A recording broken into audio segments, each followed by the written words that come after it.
We're going to be going over a very famous story, Jesus' first miracle. What was Jesus' first miracle? What did he do? Water into wine. But I think we're going to go a little bit deeper than normal into this story and really understand what it is that was really going on. Let me ask a question. Have you ever felt like the best part of your life is already past? Do you think that the best years of your life are already behind you? When my kids were very small, people would always tell me to enjoy these times because these will be the best times of your life. And now my kids are older, so is it over? Is it over for me? Do I have nothing to look forward to other than snarky teenagers? By the way, is that another Canadian term? Do you guys know snarky? Yes? Okay, good. Maybe you think back to a time when you were younger, stronger, healthier, and a lot more hopeful. Maybe you look back to a time when you had big dreams for your life. Dreams about being a great sports star. Dreams about having this amazing career, your ideal career. Dreams about marriage and family. And you had fun for a while, things went well for a while, but then as life went on, things just didn't turn out the way that you planned. I felt that way too. And sometimes I catch myself looking back instead of forward and thinking, well, was that it? Was that the main time of my life? Was that the best years of me and Abby's relationship and family life? Is it just downhill from here? We all know that feeling, don't we? We start with promise, and then our cups, if you can think of your life as a cup, we fill our cups with the things of this world, the things that are supposed to make us happy, with work, with success, with relationships, even with religion, with vacations, with hobbies. We just fill our cups with these things, but then somewhere along the way, the supply runs dry, and all the promises that the world made to you just leave you empty. And as much as that hurts, as much as it hurts to come to the point of just thinking, was this it? Was this the best that I had, that the world had to offer? As much as that hurts, it's okay. That emptiness you feel isn't a failure, it's really an invitation. It's an invitation to now move into this next deeper part of your life where you realize the things of this world don't satisfy you, and they were never meant to satisfy you. You were created only to be perfectly satisfied in the one who created you, in the one who loves you, in the one who is so crazy about you that he sent his son to die and redeem you so that you can be with him forever. There's a book that has it's a Christian book, it has an intriguing title. It's called Waking Up from the American Dream. And it's about this idea that the world, the American dream, promises us happiness and fulfillment. But the problem is, there's always someone who has more money than you. There's always going to be someone who's younger than you. There's always going to be someone who is more successful than you are. There's always going to be someone who has more toys than you have. And as Christians, we have to wake up from this thing called the American dream, or whatever the equivalent is. It's just materialism, and just realize that it will leave us empty. And so when we're left empty, well, what comes next? What comes next, I think, is what we're going to read about in this story. What comes next is Jesus steps into your emptiness, and he fills you with something so much better than what this world has for us. But to understand this story, you need a little bit of background. Because how many of us have read the story of Jesus turning water into wine, and what have we thought? We have thought, this is a great party trick, right? Wow, what a neat trick that he turned water into wine. What a great person to have at a party. Jesus must have been such a great party goer. I'd love to have that guy. Is that really what's going on here? Is Jesus just doing party tricks? No, what we were going to see is John calls this the first great sign that revealed Jesus' glory. And you have to ask yourself the question, why would turning water into wine be a sign that reveals his glory? It all goes back to the prophets.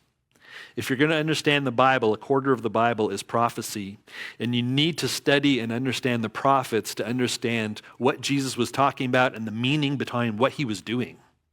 And so one of the prophecies, one prophet was Amos. And in Amos chapter 9, it's basically divided into two sections. The first part of the chapter was all about how Israel was going to be destroyed, and they were. But the second half of the chapter has this longing for the future. It develops this expectation for a figure who is coming, who would change everything.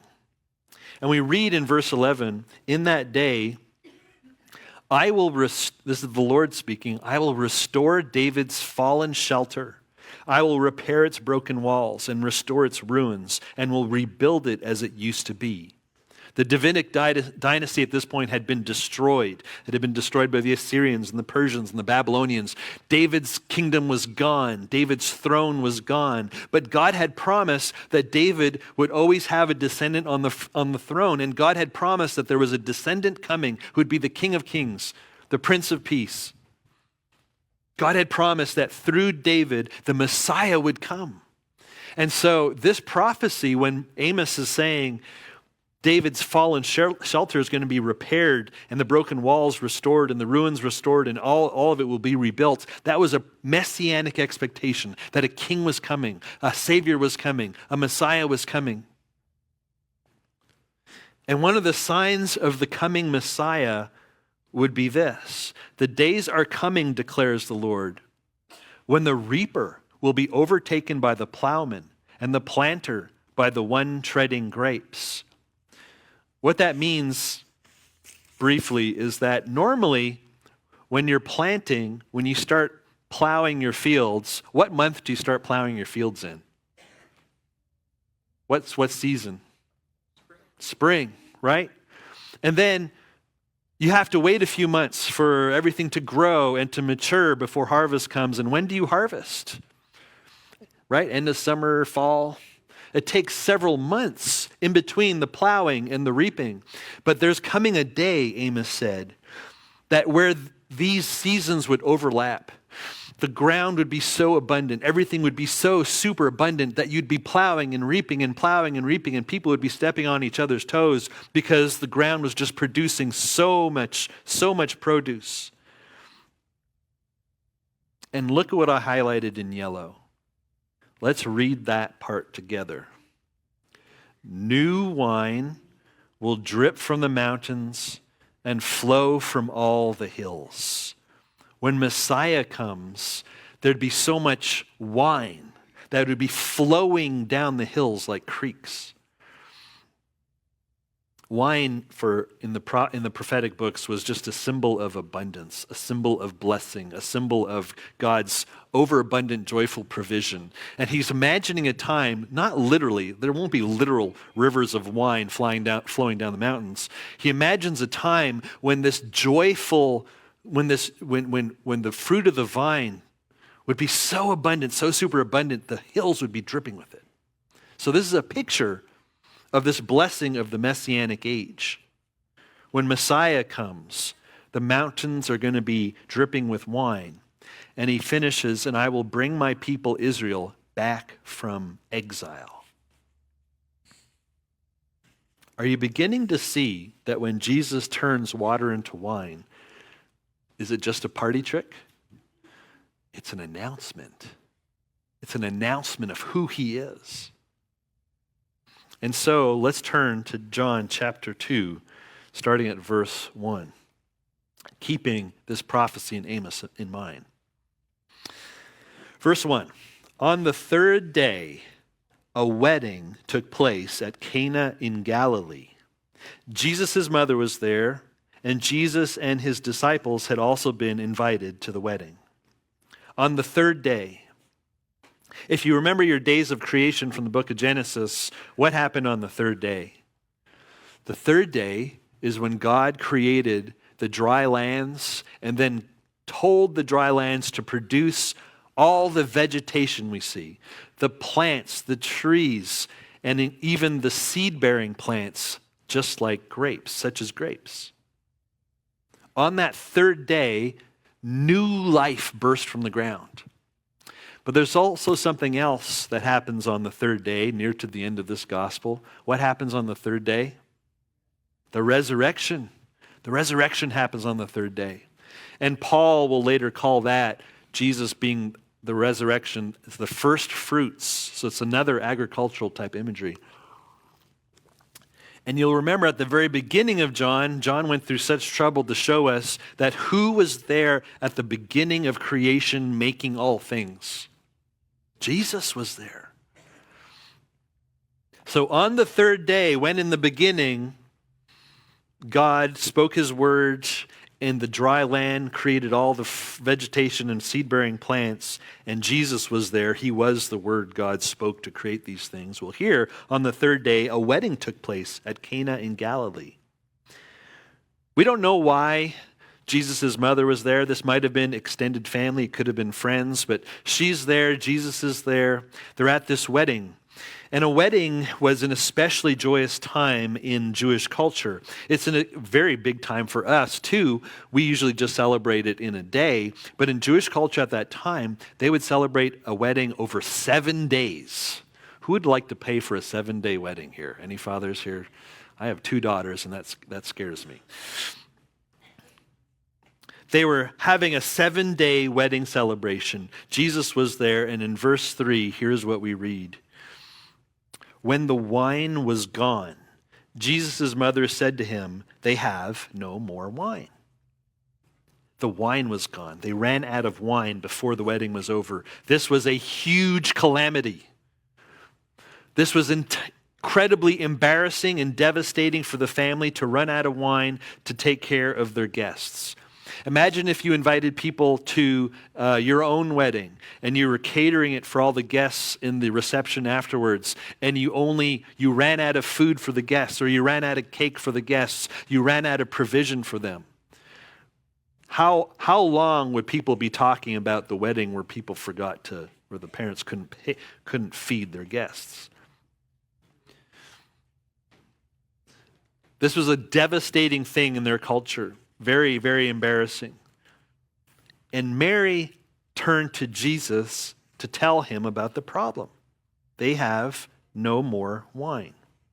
Now, here's just a little trick. When you are studying the Bible, the New Testament often disciples us using stories and examples, not just by giving us commands.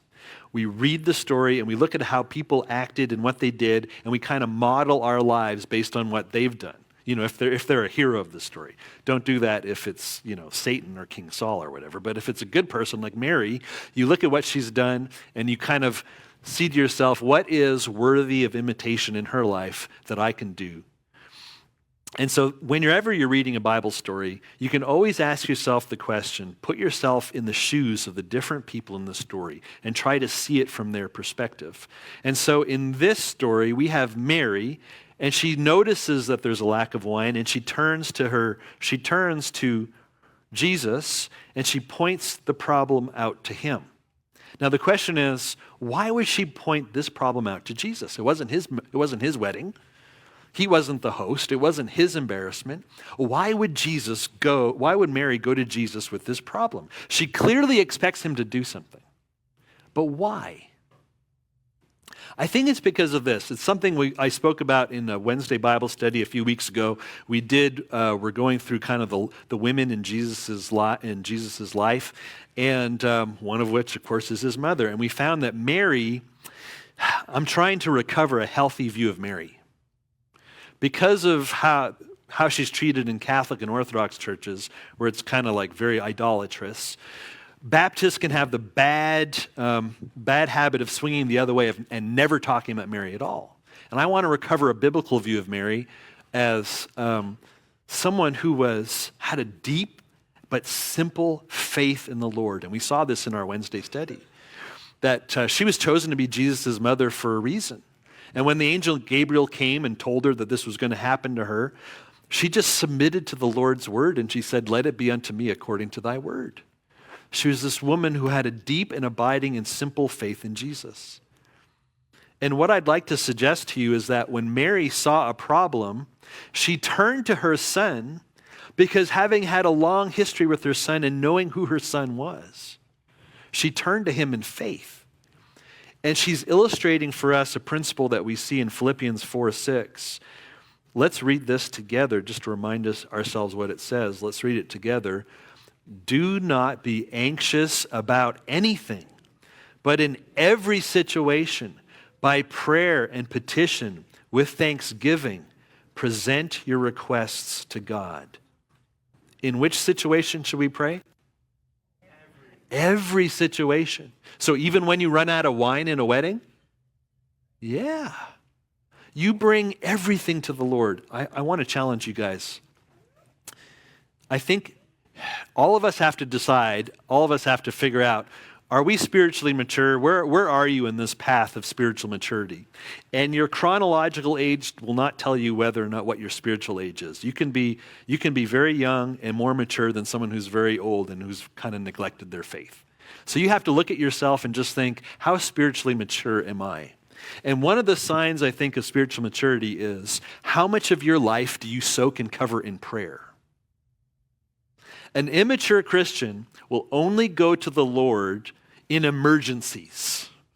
An immature Christian will only go to the Lord with the big things that they have to now pray for after they've tried it on their own and things have failed, and now you're just going to pray to God in an emergency. That's what a baby Christian does.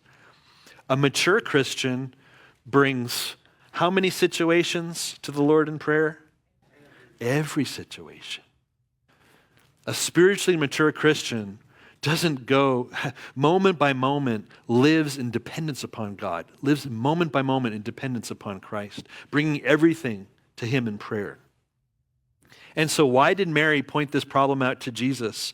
I think it's because she had this deep and abiding faith, knowing that Jesus was the solution to the problem. She didn't know how he would solve it. She didn't know how he would fix it. She didn't know exactly what he would do. She didn't know his plans or his will. She just knew that he was the solution to the problem. And whatever you are going through in your life right now, I want to suggest to you, wherever the wine has run out in your life right now, and you're trying to figure it out by yourself, and you're trying to make plans to kind of cover up the embarrassment of lacking this wine, I want to suggest to you that Jesus is your solution. Bring it to him in prayer. Go to him. Depend upon him. You don't need to know what he's going to do. Just trust him to do it. Now, Jesus responds to her in what might sound like a rude way, but it really isn't. He says, "Woman, why do you involve me?" Jesus replied, "My hour has not yet come." The reason why this doesn't sound rude to me is, I think in English it does. Does it sound a little bit rude to you? Woman, a little bit. Coming from a French culture, I remember my grandfather's name for my grandmother was la femme, the woman, and it was a term of endearment. La femme, bring me my sandwich or whatever. But it wasn't rude. It was like, she is the woman. And so Jesus says, "Woman, why do you involve me? My hour has not yet come." I had to look that up in John's gospel, and this is a phrase that John uses at least 5 or 6 times. 1, 2, 3, 4, 5, and then 6. And it usually refers to the hour of his death. The hour is the hour of his death. And so Jesus is saying, why are you involving me? My hour of death has not yet come. And you just wonder, Jesus, you're being really serious right now. What are you talking about? What's the relationship between wine and his death? Well, what does wine represent? His blood, his shed blood. So he's thinking, and the readers of this gospel are already thinking, that this wine, this blood we're going to be celebrating today, the grape juice, is an anticipation of his death. Because yes, Amos didn't know this. The mountains would be dripping with wine. When Messiah comes, there'd be wine everywhere. Amos didn't realize that the wine would be symbolizing Jesus' blood shed for the sins of the whole world. Well, his mother, unmoved by this comment, simply tells the servants, his mother said to the servants, "Do whatever he tells you." Well, if one way of reading the Bible is to put yourself into the shoes of every character in the story, and you put yourself into the shoes of the servant, what is that spiritual lesson to you? You should do whatever Jesus tells you. Can I get an amen for that? That's really hard. Are you willing to put yourself in the feet of the servant, in the shoes of the servant? If you've run out of wine in your life and you've come up dry and you are in a hard situation, you've come to the end of your own resources, are you willing to do whatever Jesus tells you to do for him to be the solution to your problem? How many of us kind of put parameters around what we're willing to do and what we're willing not to do? How many of us tell Jesus, "I'm not willing to do that, Lord. Yes, I'm willing to do this thing, but I'm not willing to do these other things"? How many of us put a limit on our obedience to him? Well, Mary called the servants to obedience. And when you've come to the end of your own plans, you may finally be in a position to receive this supply that Jesus has for you. And her words of faith, do whatever Jesus tells you to do. Those words and that obedience are the things that made a doorway for a miracle to be about to happen. So be like Mary, who has faith in Jesus to address the problems, and be like the servants who are ready to do whatever Jesus has for you to do. Verse 6. Nearby stood 6 stone water jars, the kind used by the Jews for ceremonial washing, each holding from 20 to 30 gallons. These water jars represent the old religion. It symbolizes the law that came through Moses. And you'll remember in John chapter 1, the law came through Moses, but what came through Jesus? Grace and truth. Well, these water jars that were filled with the old religion, Jesus said to them, fill the jars with water so that fill the jars with water. And so the servants obeyed and they filled them to the brim. And then he told them, draw some water and take it to the master of the banquet. And they did so. And the master of the banquet tasted the water that had been turned into wine, and he did not realize where it had come from, though the servants had drawn the water new. Then he called the bridegroom aside and said, everyone brings out the choice wine first, and then the cheaper wine after the guests have had too much to drink. But you have saved the best until now. The practice at the time was to open up the really expensive wine bottles at the beginning. And then after their taste buds had been dulled a little bit, then you can bring out the cheaper wine after, the cheaper wine that was mixed with water, that had been diluted. Because people cared less as the 7 days kind of went on. But this master of ceremonies was shocked. He was shocked that only now the best of the best wine was brought at the end. Out of just curiosity, I just wanted to know. I just looked up the world's most expensive wines. Any guesses? Any guesses about some of the most expensive wines in the world? What's the most expensive wine? Number. How much would you spend on a bottle of wine? $5? Yeah. Aldi.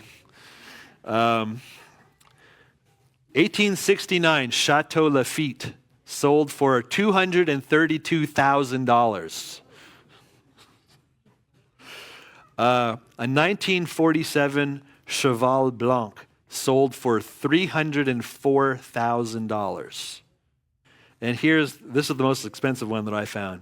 It's a Domaine de la Romanée Conti Grand Cru. Only the French could do that, right? All the Frenchmen. 1945 sold for $558,000. Can you imagine that? Well, to spark your imagination, with these 6 giant water pots, Jesus made the equivalent of 600 to 900 bottles of the world's finest wine. Far more than any wedding could possibly handle, especially near the end of the wedding week. If Jesus' wine was at least as good as a Cheval Blanc, it might have been worth millions and millions and millions of dollars worth of wine. Are you seeing that this is not just a party trick that Jesus did? He did something that was just amazing, that was mind-boggling. He did something that no one had seen before. He had taken emptiness and he had filled it with a fortune of flowing wine. And so no, literally there was no wine dripping from the mountains, but in that day in the hill country of Cana of Galilee, there was more wine created than this wedding party could ever consume. It wasn't just a party trick that Jesus performed. It was a sign. It was an announcement. It was saying Messiah had come. It was saying there was new hope. It was saying that grace has come more abundantly than ever before. When you see transformation and blessing in your life, don't just enjoy it. Acknowledge it to God's glory. When Jesus fills your life with himself, when whatever the equivalent is in your life where you've run dry and you need him to fill you with new wine, whenever that happens, enjoy it. Acknowledge his glory. Give him the praise for doing this work in your life. That's how discipleship deepens. It deepens out of appreciation. It deepens out of joy. It deepens out of rejoicing. Christians should be a people who pursue the praise of God and who pursue joy because we have a great God, a loving Father, an amazing Savior who deserves our praise, not given reluctantly, not given kind of because we have to be here on Sunday morning. We do it because he has given us new life. The Messiah has come, and we're getting ready for the wedding celebration of salvation. What Jesus did here in Cana of Galilee was the first of the signs through which he revealed his glory, and his disciples believed in him. They believed in him because they had that prophetic knowledge in the back of their minds. They knew what this wine represented. They knew that the king was coming, the Messiah was coming, and the mountains would be dripping with this stuff, and they believed in him. After this, he went down to Capernaum with his mother and brothers and his disciples, and there they stayed for a few days. So what about you? Where in your life has the wine run out? Where have you reached the end of yourself and your resources? In what areas of your life are you trying to serve God out of empty jars? In what areas of your life are you trying to just manufacture the joy or the meaning or the holiness by your own efforts? In what areas of your life are you still trapped in that old religion of law and effort and everything is on your shoulders? Where in your life do you need to be transformed by grace? Jesus wants to transform it. And he saves the best for last. And he's not running out of blessings for you. If you've poured yourself dry trying to keep the feast going, trying to keep the American dream alive, kind of keep up with the Joneses and just kind of be the best that you can be out of your own talents and resources and all that stuff, and you're just feeling dry, you're feeling burnt out, you're feeling like you're at the end of your rope, you're feeling like you have nothing left to give, you're feeling like there's no way forward for you. Well, I think that's true. There's no way forward for you if you're doing it on your own. But when you go to Jesus, when you go to him to be your supply, the story changes. You might think to yourself, okay, I'm feeling dry and I need to refill the jars of my life with just more grit and more determination and more resolve and more, if I just take a third job, if I just work an extra shift here, and if I just take another class and I join another group and try to make another friend, maybe finally I will be happy. But after the joy has faded and your jar is empty and the celebration has stopped, into that emptiness, don't start trying to fill it up with more things of the world. Let Jesus step in And he's going to come not to command you to make more, but to fill you up. And so my word to you this morning is you're not the water, you're the cup. Trust Jesus to fill you with himself. In him, everything changes. In him, the best is saved for last. In him, the empty becomes full. The water becomes wine. The sinner becomes righteous. The dead come to life. Believe in him.